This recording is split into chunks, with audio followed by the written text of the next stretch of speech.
They say the first thing in public speaking needs to be addressing your fears, and this is my fear. It's not the podium, it's not the microphone, it's that there's a dog on this, and I'm walking on him. I'm standing on the guy, and for some reason to me that seems okay, but I'm not supposed to fall off the podium, but I just can't walk on the dog. He's been neutered. I'm looking at this. All right, move on. I'm really appreciative of the opportunity to talk to you today about some of the ways that I think if we accept what we've learned today, we can save a lot more lives.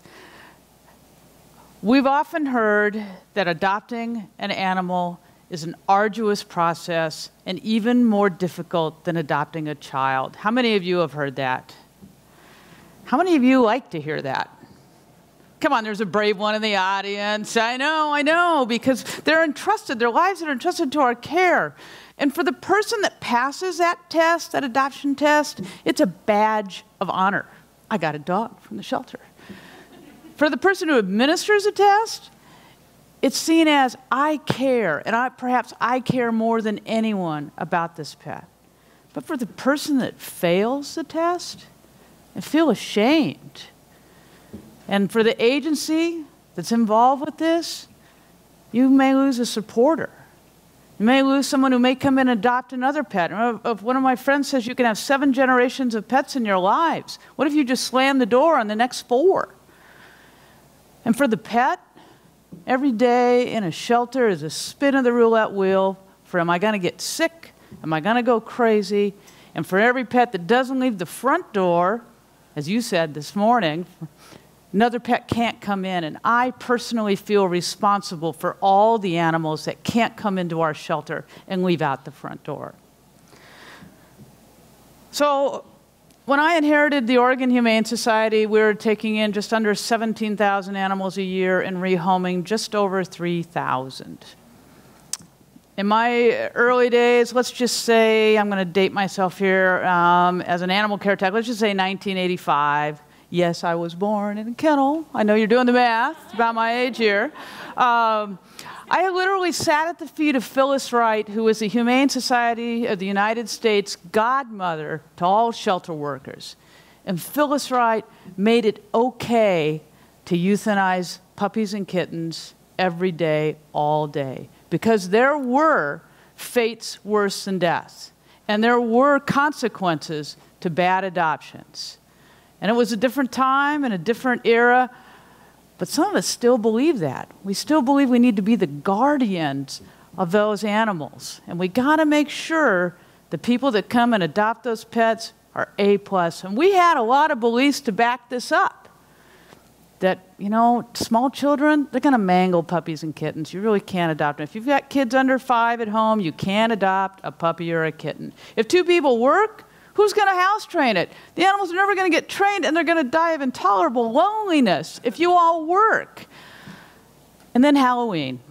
We knew satanic worshipers would flood the shelter looking for the perfect sacrificial black cats. We had embargoes, no black cats, week before Halloween, maybe 2 days afterwards, just to make double sure they weren't going to be sacrificed.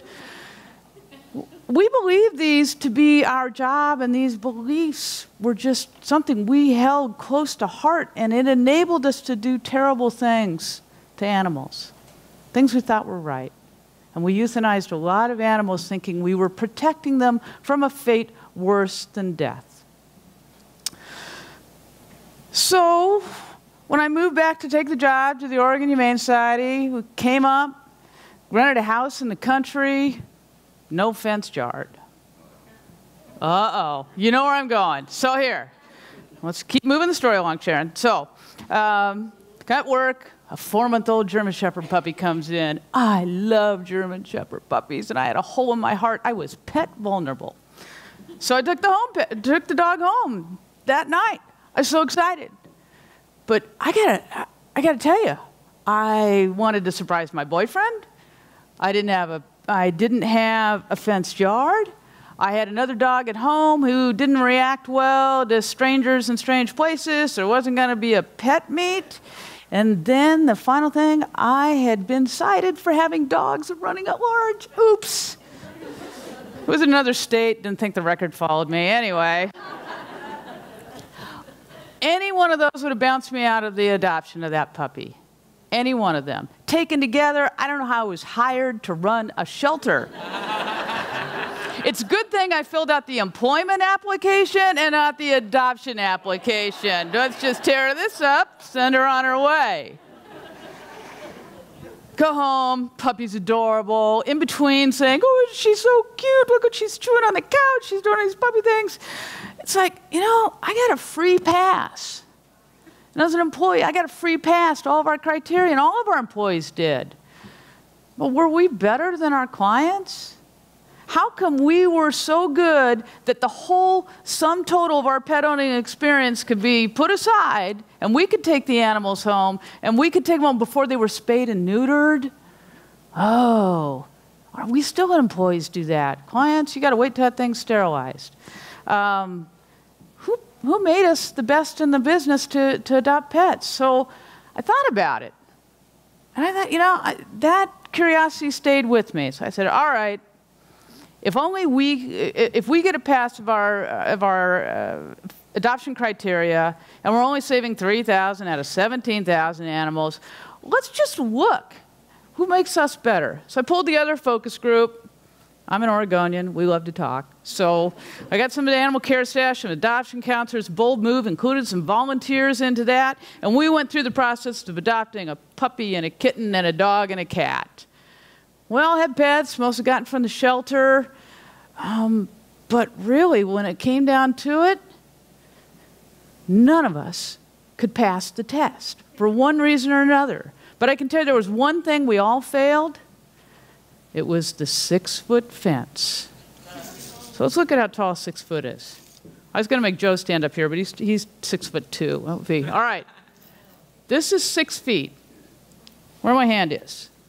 If you want to adopt a Chihuahua, nope, got to have a 6-foot fence.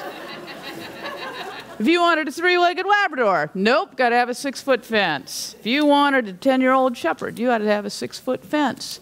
None of us had a 6-foot fence. So why did we require everybody else to have a 6-foot fence? So we went and we looked at all of these criteria, and we just said, who put us in charge? We looked at our profile of our clients. I got to tell you, our clients were better than us. They weren't making minimum wage. Okay? They had money. They weren't living 5 to a rented house in the middle of nowhere. They had experience. They had other pets at homes. They had the spousal unit that could help out with the cat box. I mean, they were really better. So why don't we treat our clients like the heroes they are? That was a hard decision to come to. Because in order for us to do these terrible things like euthanize animals, we had to stop believing what we believed in the past and start to trust. And Stephen Covey talks about the speed of trust. This is where, are there any attorneys in the room? Because you guys really jam up the whole trust thing. We got contracts, and I got to know. Are you an attorney, Lars? No. Recovering attorney? Good. No, anyway. Nobody's going to raise their hand on this one either. So when we look at who's really the heroes, it's our clients. They're the superheroes. And that's how we got to end petlessness. Now, some people said, I don't know, you might have called me and said, but you're going to give animals away to people who are going to abuse them. How do you interpret ending petlessness? We're just going to open the door. It's like free adoptions. When we started to focus on ending petlessness and ending homelessness, our shelter has a 98% save rate.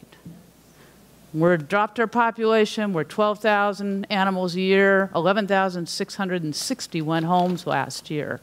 And most of them are coming from other shelters. It's because we treat our clients like the heroes they are. You know, when I come in the morning and there's clients in the lobby, I want to talk to them. Why are you here? Why'd you choose us? Because we need you to choose us. So when it comes down to that aha moment, we're no better. In fact, we're not nearly as good as a lot of our clients. And when we accept that our future is in the superheroes' hands of our clients, we are going to save them all. Thank you, everyone.